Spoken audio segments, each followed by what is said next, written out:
Welcome to the 1000 Nights and 1 Night. Now, when it was the 880th night, she continued, It hath reached me, O auspicious king, that then the wazir of the Frankish king put out to sea in the ship bearing Miriam the Girdle-Girl. She gazed Alexandria wards till the city was hidden from her sight, when she wailed and wept copious tears, and recited these couplets. O dwelling of my friend, say, is there no return uswards? But what keen eye of matters Allah made! Still fare the ships of severance, sailing hastily, and in my wounded eyelids tears have ta'en their stead. For parting from a friend who was my wish and will, healed every ill and every pain and pang allied. Be thou, O Allah, substitute of me for him. Such charge, such change, some day the care of thee shall not evade. Then she could not refrain from weeping and wailing. So the patrician knights came up to her, and would have comforted her, but she heeded not their consoling words, being distracted by the claims of passion and love-longing. And she shed tears, and moaned and complained, and recited these couplets.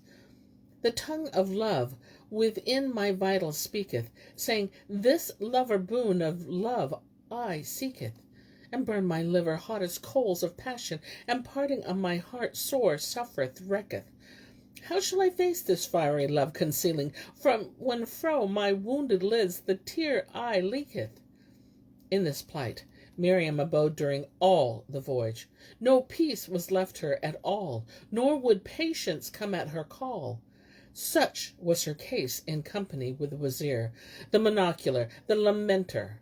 But as regards Nur al-Din the Kareen, when the ship had sailed with Miriam, the world was straitened upon him, and he had neither peace nor patience.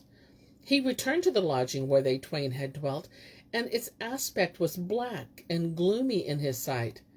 Then he saw the meter wherewith she had been wont to make the zones, and her dress that had been upon her beauteous body. So he pressed them to his breast, whilst the tears gushed from his eyes, and he recited these couplets. Say me, will union after parting e'er return to be, after long-lasting torments, after hopeless misery? Alas, alas, what want to be shall never more return, but grant me still return of dearest her those eyes may see. I wonder me, will Allah deign our parted lives unite, and will my dear one's plighted troth preserve with constancy? Not am I, save the prey of death, since parting parted us, and will my friends consent that I a weird so deadly dree? Alas, my sorrow! Sorrowing the lover scant avails.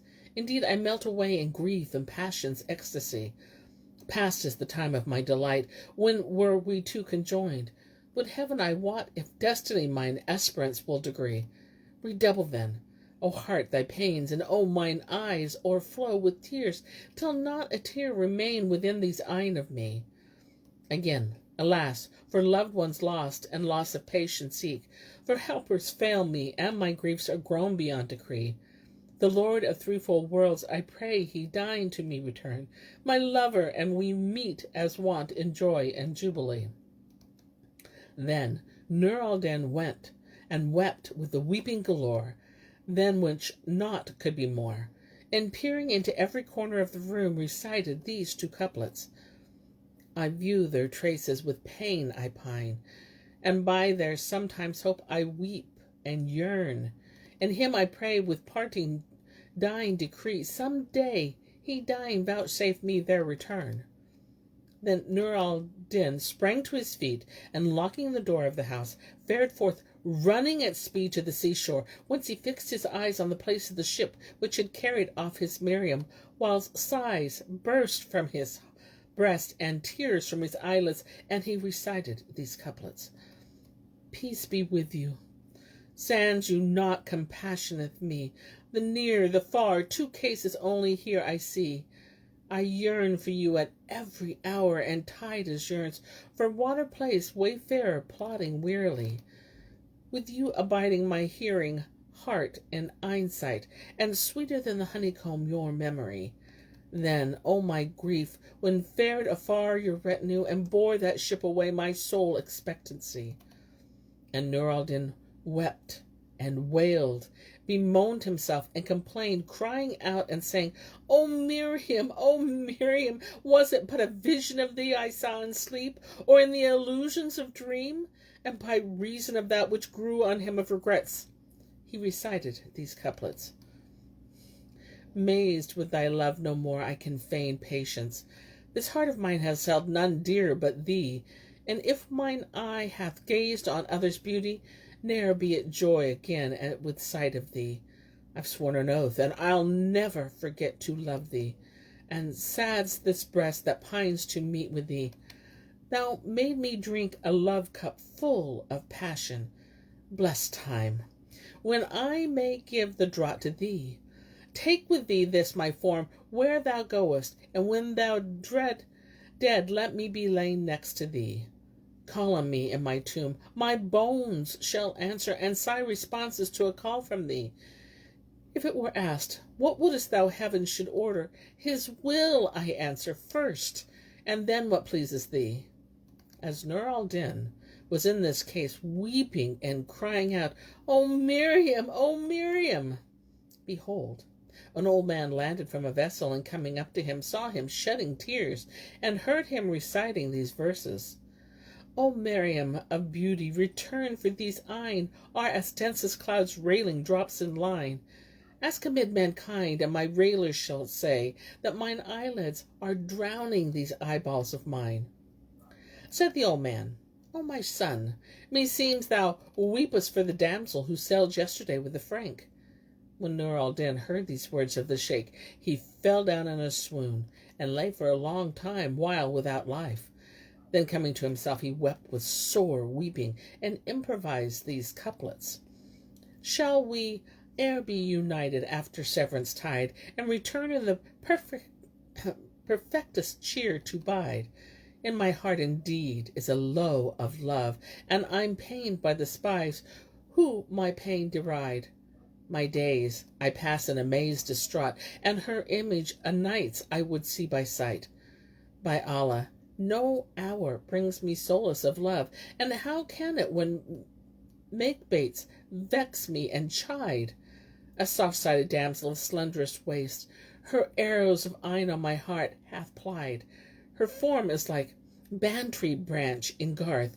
Shame her charms the sun who his face most hide. Did I not fear God? Be he glorified? My fair be glorified had I cried.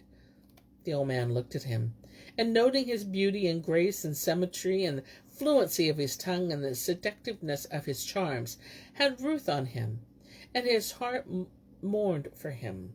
Now that sheikh was the captain of a ship bound to the damsel's city, and in this ship were 100 Moslem merchants, men of the saving faith. So he said to Nur al-Din, Have patience, and all will yet be well. I will bring thee to her, and if it be the will of Allah, extolled and exalted be He. And Shahrazad perceived the dawn of the day, and ceased to say her permitted say. Now, when it was the 881st night, she pursued, It hath reached me, O auspicious king, that when the old skipper said to Nur al-Din, I will bring thee to her, inshallah. The youth asked, When shall we set out? And the other said, Come but 3 days more, and we will depart in peace and prosperity. Nur al-Din rejoiced at the captain's words with joy exceeding, and thanked him for his bounty and benevolence. Then he recalled the days of loveless dear, and union with his slave girl without peer, and he shed bitter tears, and recited these couplets. Say, will to me and you the ruthful union show, my lords, shall e'er I win the wish of me or no? A visit boon by you will shifty time vouchsafe, and seize your image eyelids which so hungry grow? With you, were union to be sold, I fain would buy, but I see, such grace doth all my means outgo. Then Nur al-Din went forthright to the market, and bought what he needed of victuals and other necessaries for the voyage, and returned to the Raz, who said to him, O my son, what is this thou hast with thee? He said, My provisions, and all wherefore I will need for the voyage. Thereupon quoth the old man, laughing, O my son, art thou going a pleasuring to Pompey's pillar? Verily between thee and that what thou seekest is 2 months' journey, and the wind be fair and the weather favourable. Then he took of him somewhat of money, and going to the bazaar, bought him a sufficiency of all that he needed for the voyage, and filled him a large earthen jar with fresh water. Nur al-Din abode in the ship 3 days, until the merchants had made an end of their precautions and preparations, and embarked when they set sail, and putting out to sea, fared on 51 days. After this there came out upon them corsairs, pirates, who sacked the ship, and taking Nur al-Din and all therein prisoners, carried them to the city of France, and paraded them before the king, who bade cast them into jail. Nur al-Din amongst the number, as they were being led to prison, the galleon arrived when the Princess Miriam and the one-eyed wazir. And when it made the harbour, the lamenter landed, and going up to the king, gave him the glad news of his daughter's safe return. Whereupon they beat the kettle drums for good tidings, and decorated the city after the goodliest fashion. Then the king took horse with all his guards and lords and notables, and rode down to the sea to meet her.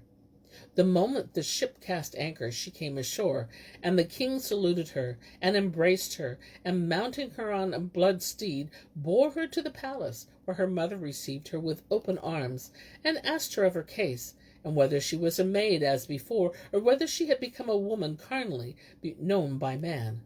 She replied, O my mother, how should a girl who hath been sold from merchant to merchant in the land of Moslems, a slave, command abide a virgin?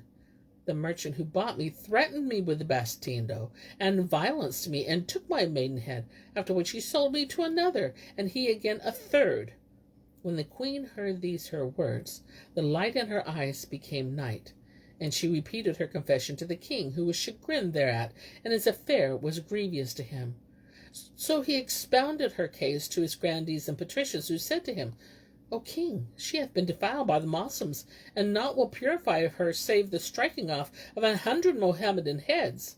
Whereupon the king sent for the true believers he had imprisoned, and they decapitated them, one after another, beginning with the captain, till none was left save Nur al-Din.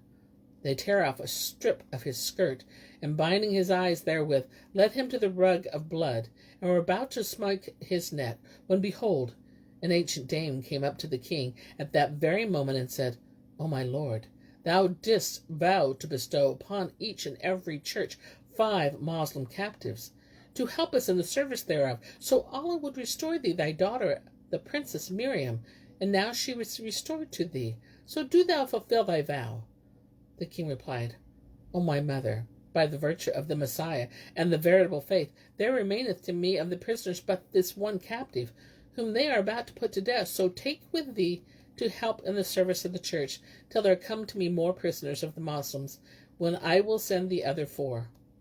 Hadst thou come earlier, before they hewed off the heads of these, I could have given thee as many as thou wouldest have. The old woman thanked the king for his boon, and wished him continuance of life, glory, and prosperity. Then, without loss of time, she went up to Nur al-Din, whom she raised from the rug of blood, and looked narrowly at him, and saw a comely youth, and a dainty with a delicate skin, and a face like the moon at her full. Whereupon she carried him to the church, and said to him, O my son, doff these clothes which are upon thee, for they are fit only for the service of the Sultan. So saying, the ancient dame brought him a gown and hood of black wool, and a broad girdle, in which she clad and cowled him, and after binding on his belt, bade him to the service of the church. Accordingly he served the church 7 days, and at the end of which time, behold, the old woman came up to him and said, O Moslem, don thy silken dress, and take these 10 dirhams, and go out forthright, and divert thyself abroad this day, and tarry not here a single moment, lest thou lose thy life. Quoth he, What is to do, O my mother? And quoth she, Know, O my son, that the king's daughter, the Princess Miriam the Girdle-Girl, hath a mind to visit the church this day, to seek a blessing by pilgrimage, and to make oblation thereto, a doser of thank-offering for her deliverance from the land of the Moslems, and in fulfillment of the vows she vowed to the Messiah, so he would save her. With her are 400 damsels, not one of whom is but perfect in beauty and loveliness, and all of them are daughters of wazirs and emirs and grandees. They will be here during this very hour, and if their eyes fall on thee in this church, they will hew thee in pieces with swords. Thereupon Nur al-Din took the 10 dirhams from the ancient dame, and donning his own dress, went out to the bazaar, and walked about the city, and took his pleasure therein till he knew its highways and its gates. And Shahrazad perceived the dawn of the day, and ceased to say her permitted say. Now, when it was the 882nd night, she resumed, It hath reached me, O auspicious king, that Nur al-Din, after donning his own dress, and taking the 10 dirhams from the ancient dame, fared forth to the market streets, and wandered about a while till he knew every quarter of the city, after which he returned to the church, and saw the Princess Miriam the Girdle-Girl, daughter of the King of France, come up to the fane, attended by 400 damsels, high-bosomed maids like moons. Amongst them was the daughter of the one-eyed wazir, and those of the emirs and the lords of the realm, and she walked in their midst as she were moon among the stars. When his eyes fell upon her, Nur al-Din could not contain himself, but cried out from the core of his heart, O Miriam! O Miriam! When the daughters heard his outcry, they ran at him with swords, shining bright like flashes of levin light, and would have slain him forthright. But the princess turned, and looking on him, knew him with fullest knowledge, and said to her maidens, Leave this youth, doubtless he is mad, for the signs of madness he manifests on his face. When Nur al-Din heard this, he uncovered his head, and rolled his eyes, and made signs with his hands, and twisted his legs, foaming the while at the mouth. Quoth the princess, Said I not that the poor youth was mad?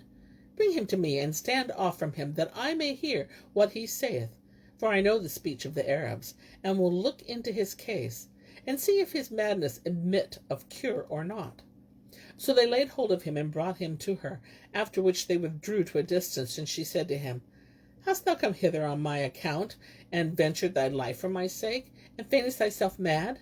He replied, O my lady, hast thou not heard the saying of the poet? Quoth they, Thou art surely raving mad for her thou lovest, and there is no pleasantness in life but for the mad. Reply, Compare my madness with herself, for whom I rave. If she accord therewith, then blame me not for that which I buy. Miriam replied, By Allah, O Nur al-Din, indeed thou hast sinned against thyself, for I warned thee of this before it befell thee. Yet wouldest thou not hearken to me, but followest thine own lust, albeit that wherefore I gave thee to know I learnt not by means of inspiration or physiognomy, nor dreams, but by eye-witness and very sight. For I saw the one-eyed wazir, and knew that he was not come to Alexandria, but in quest of me. Said he, O my lady Miriam, we seek refuge with Allah from the error of the intelligent. Then his affliction redoubled on him, and he recited this saying, Pass o'er my faults, for 'tis the wise man's wont of other sins to take no harsh account. And as all crimes have made my breast their sight, so thine all shapes of mercy should unite. Who from above would mercy seek to know, should first be merciful to those below.